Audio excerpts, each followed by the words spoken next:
Welcome to our celebration of National Poetry Month.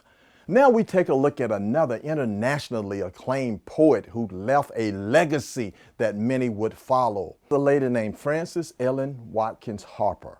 She was an intellectual. She was born free in Baltimore. She learned to read and write, and she studied very hard, and she would go on speaking tours.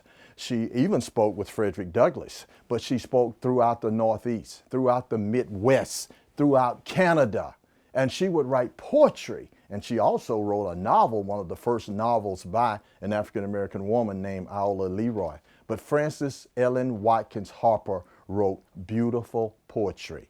Now, in 1854, she gave a great speech, The Elevation and Education of Our Race. She gave a great speech in 1854. And she wrote a poem called Bury Me in a Free Land. Everybody loved her poetry. She was very big in Philadelphia.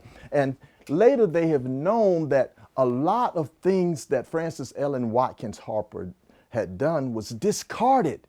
But it's not discarded anymore. Part of it now is inscripted on the walls of the African American Museum in Washington, D.C.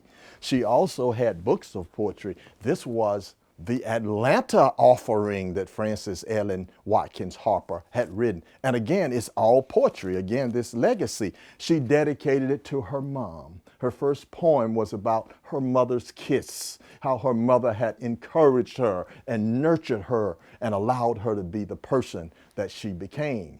She was a fantastic lady. And her most famous poem was Bury Me in a Free Land.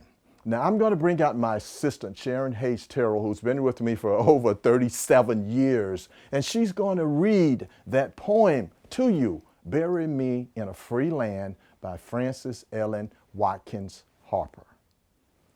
Make me a grave, where'er you will, in a lowly plain or a lofty hill.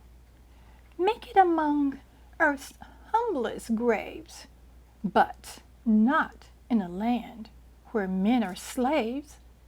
I could not rest if around my grave I heard the steps of trembling slaves. His shadow above my silent tomb would make it a place of fearful gloom. I could not rest if I heard the thread of a coffling chain to the shambles led, and the mother's shriek of wild despair rise like a curse on the trembling air. I could not sleep if I saw the lash drinking her blood at each fearful gash, and I saw her babies torn from her breast like trembling doves from their parents' nest.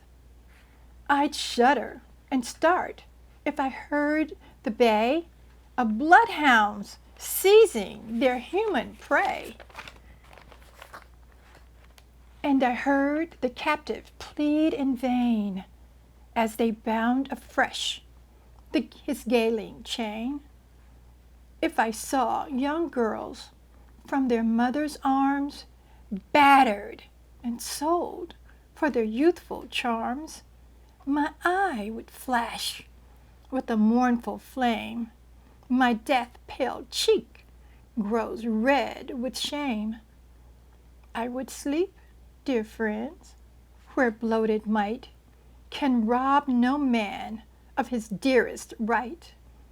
My rest shall be calm in any grave where no man where none can call his brother a slave.